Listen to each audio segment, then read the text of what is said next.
So my friends, episode 39 have just returned. Carla, Hermes, Christine and Stephen have arrived at the village, and after overcoming the suspicion of the villagers, it seems that somebody knows something from a photograph. They know who Belinda is, it seems. Stephen is not quite so comfortable about things as Christine, who's having a good time with the women, but at the same time the men are showing him things. Stephen, on the other hand, is being shown the men's weapons, strong bows and long arrows, long blowpipes. A tribesman pretends he's a monkey, and another lifts a bow without an arrow and pretends to shoot him. The monkey falls down and all the tribesmen laugh. Stephen and Hermes have seen much laughter here.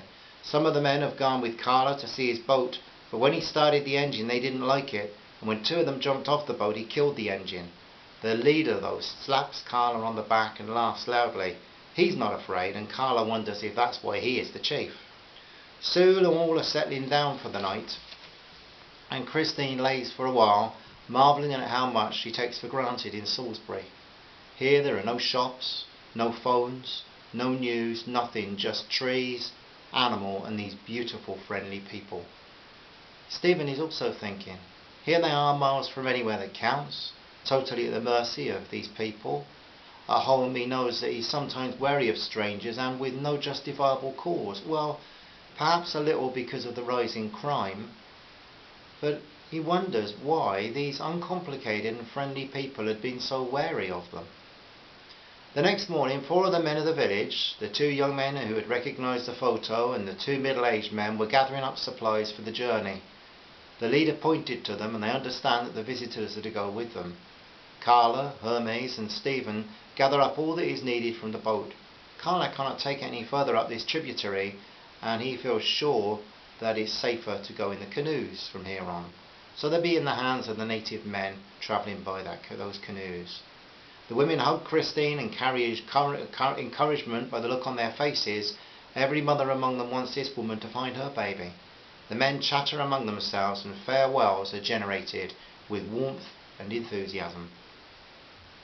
The two canoes make steady headway up the river, but after about an hour Stephen picks up that the brown-skinned man sitting in front of him has heard something. He speaks and everyone stops paddling. In the distance is a sound like a wasp in a glass jar. The natives look alarmed and upset. One of the older ones in the first canoe with Hermes and Carla says something in a kind of whisper that conveys both anger and fear. They all began to paddle, but slowly and with little noise. As they move up the river, Stephen identifies the sound. Chainsaws, he says. Here, that's awful. Christine is disgusted. The men all keep a very sharp lookout. Another 15 minutes and they hear not only the chainsaws at work, but also hear the creak, the crash and the rumble of a falling giant and the thunder of its death throes as it hits the forest floor. They also hear loud shouting in Portuguese. The natives look terrified. They paddle on as silently as they can, and as soon they are moving up the river away from the desolation and desecration caused by the illegal loggers a few hundred metres from the riverbank. Now Stephen Saunterton understands why there was such fear and suspicion when Carla moored his boat below the village. He'd read about these logging operations and the complete lack of regard, even criminal acts against the native peoples. It filled his heart with anguish. Not only were these foolish profiteers ignoring the fact that these rainforest lands are the lungs of the planet Earth, but they're destroying a culture and the fauna and flora, all three of these being priceless treasures from which all could learn. The first night was spent in the village where the men were known. The visitors were made welcome enough, but there was not the same excitement as in the first village. Early morning saw them once again making their way up the river and quite late turning in for the night into another tributary, wide and shallow for a while. Sorry, I got that wrong. Turning quite late in the day into another tributary, wide and shallow for a while, but then deeper and full of life. Stephen and Christine agreed that they could never get tired of this waterway that seemed like a wild, peaceful paradise amid a world torn with strife and terror. Hermes did not feel like that, but he kept taking photos and videos of the journey, the natives and the English couple. He, for his part, would rather be sitting in a bar somewhere civilised. But he only knew that his story would sell all round the world, and also he really did want this pleasant Englishwoman to find her daughter. It was a very tired people that arrived at the village. This was the village indeed. This was where Belle and Gus had been able to find friendship in this wild place, and Christine was just about to find out that her trek west and south over the Atlantic was not a journey of vain or lost hope.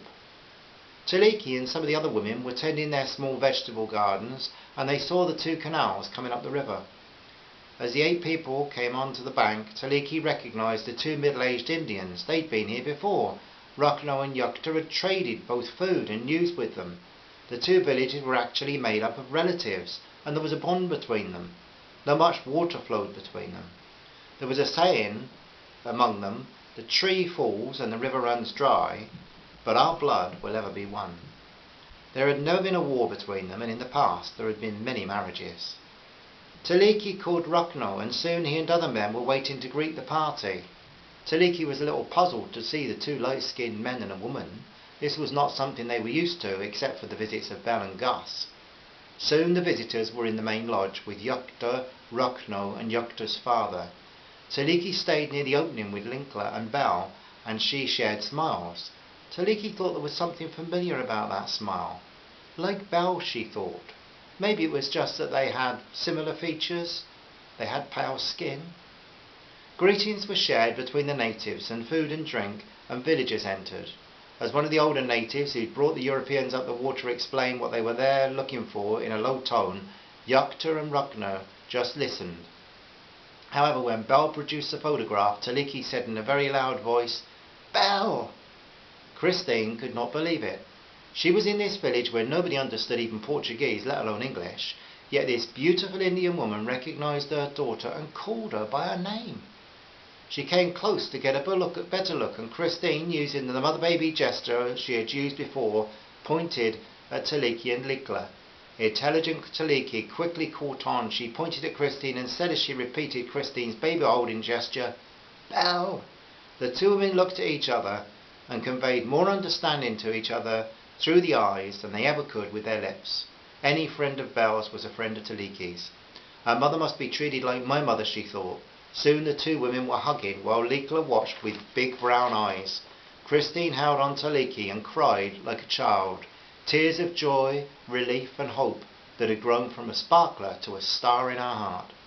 Taliki, understanding as only a mother could, just held her and cried along with her. Stephen was not unmoved by the outpouring of emotion and had to wipe a few tears from his cheeks. However, he was more than delighted when he heard the Indian who said it back in his own village repeat again the Brazilian "amana." Even before Carla repeated it or Hermes translated it, he knew it meant tomorrow.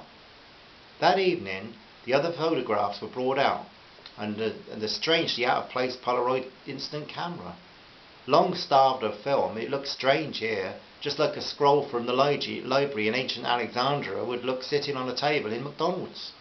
Yukta, Ruckno and the men of the village were so pleased that they were going to be able to help the smiling, crying, pale-skinned woman to be reunited with her daughter, their friend Belinda. The women were laughing because now little Linkla was as firmly attached to Christine as she usually was with Belle when she visited. Christine Devlin did not believe in the Catholic or Protestant mystery God. But like her father before her, she did believe in a creator. He had been a very unorthodox Jew, and she believed herself to be a very unorthodox Christian. As she lay, far too excited to go to sleep, she poured her heart out to the God she begged to help her find her daughter. Stephen, for his part, slept nearby, but not before marvelling that they seemed to have found the most amazingly small needle in a haystack.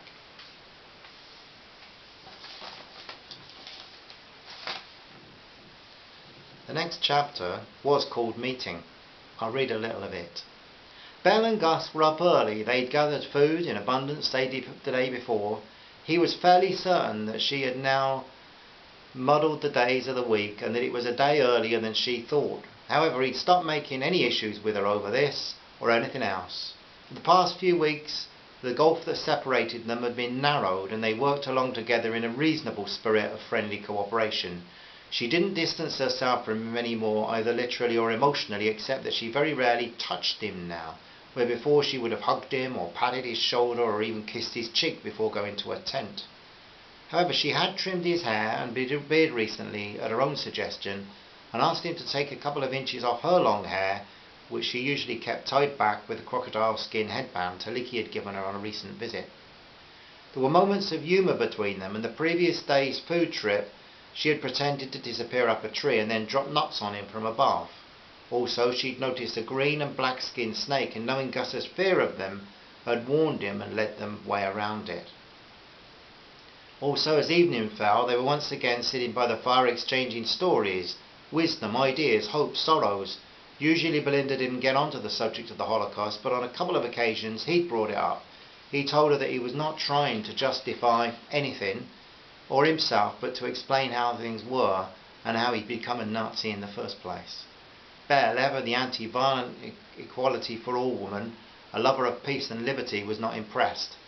When he tried to remind her of the British Empire, how it had been much boosted by the slave trade, she, with blazing eyes and controlled anger in her voice, had assured him that if she'd been around in the 1700s, she would certainly have been involved in William Wilberforce's abolitionist campaign.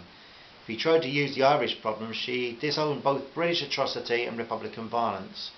Yet in her heart he did sow little seeds of doubt. She knew how her father, as he watched the lack of civil equality for his Catholic community in West Belfast, had been at first a protester, but soon a willing armed volunteer for the Irish Republican Army. If he'd been in post-World War I poverty-stricken Germany, would he have thought Adolf Hitler had the answer? Had she been an older teenager in 1936 living in Berlin, how would she have been affected? So, with no idea, my friends, that her mother and her favourite lecturer are just a few miles up the river, Gus and Belinda have managed to get some sort of working relationship. But what excitement there is in the next episode. Thank you for listening, my friends. Good night. Bye bye.